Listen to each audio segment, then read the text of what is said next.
Telangana assembly సమావేశాల ప్రత్యక్ష ప్రసారం చూద్దాం. మూడేళ్లలో మీరు గురుకుల పాఠశాలలు తెరిచారు, దట్ ఈస్ ఫైన్. కానీ మొత్తం ఇప్పుడు మీరు తెరిచిన గురుకుల పాఠశాలలో సుమారు ఇంతమంది చదువుకుంటున్నారు. మొత్తం స్కూలుకు పోయే పిల్లలు తెలంగాణలో ఇన్ని లక్షల మంది ఉన్నారు. వారికి మీ ప్రభుత్వ ప్రణాళిక ఏంది? ఎట్లా మీరు ఈ కేజీ టు పీజీ ఉచిత నిర్బంధ విద్య సిబిఎస్ఈ సిలబస్ అమలు చేయబోతున్నారన్న ప్రశ్న అడిగాం. అయితే సరే, ఇప్పుడు what ever you felt appropriate you have replied. Okay, అదేవిధంగా ఈఓబిడి, ఈజ్ ఆఫ్ డూయింగ్ బిజినెస్.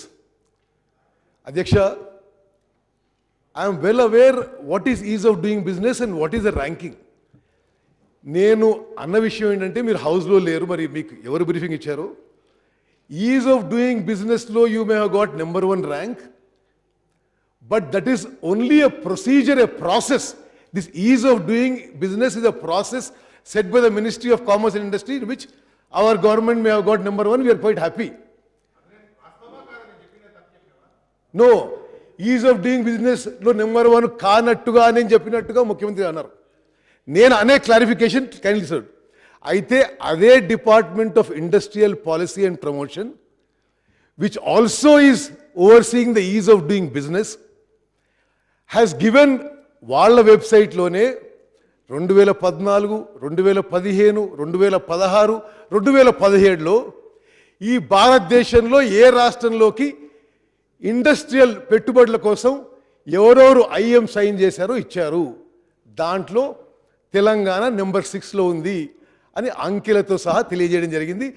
అది ministry of commerce and industries DIPP వెబ్సైట్లో ఉంది. మరి I also send you copy.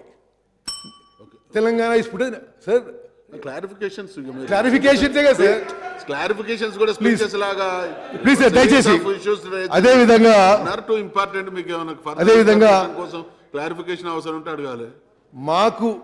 మాకు తెలిసిన సమాచారం మేరకు your budget allocation for micro irrigation was 300 crores.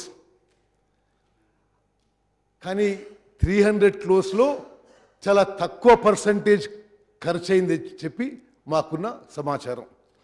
ఒకవేళ ఆ 300 crores ఇప్పుడు ముఖ్యమంత్రి గారు ఫిగర్ చెప్పిండ్రు, 98,000 hectares అయిందంటే అది మరి ముఖ్యమంత్రి గారు అట్లా అన్నారు, అది వ్యవసాయ మంత్రి గారు అవునన్నట్టు అన్నాడు. ఇది 98,000 hectares డ్రిప్ ఇరిగేషన్ తెలంగాణలో అయిందా? ఇప్పుడు మీరు చేయబోతున్నట్టే అది వేరే సంగతి.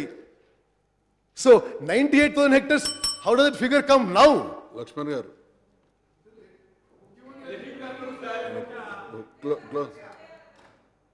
అదేవిధంగా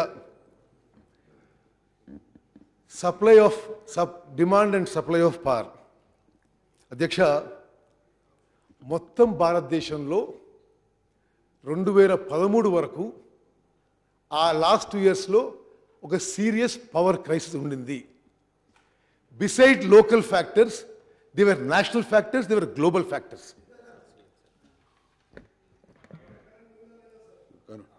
ఆ తర్వాత ఎస్, తెలంగాణ రాష్ట్రంలో కానీ ఉమ్మడి ఆంధ్రప్రదేశ్లో కానీ last 1 or 2 years they were power problems. Nobody can deny the fact.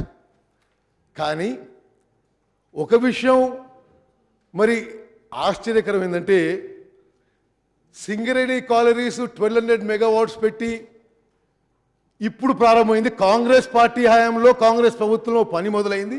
ఇప్పుడు పూర్తయిందంటే అది 1200 megawatts 6,000 కోట్ల ప్రాజెక్టు. మరి ముఖ్యమంత్రి గారు నేను నరసింహరావు చెప్పినంటే అది నరసింహరావు గారు అప్పుడు కాంగ్రెస్ ప్రభుత్వం తెలవకుండా చేసింది అది. అదేవిధంగా మీరు చెప్పినది definitely Narasimha Rao as CMD Singareni College as part of the Congress government. So Congress government lo modaina 1200 megawatts power project, foundation stone laid by then Congress Chief Minister in 2010, 2 units of 600 megawatts. One was started in I think 2015, one in 2016. Rendodi Bhupalpello 600 megawatts coal based power plant. అది కూడా సరే 2009 or 10 or 11 they started work and finished in 2015.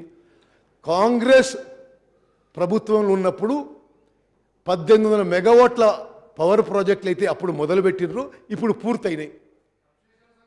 Yes yes yes తప్పనిసరి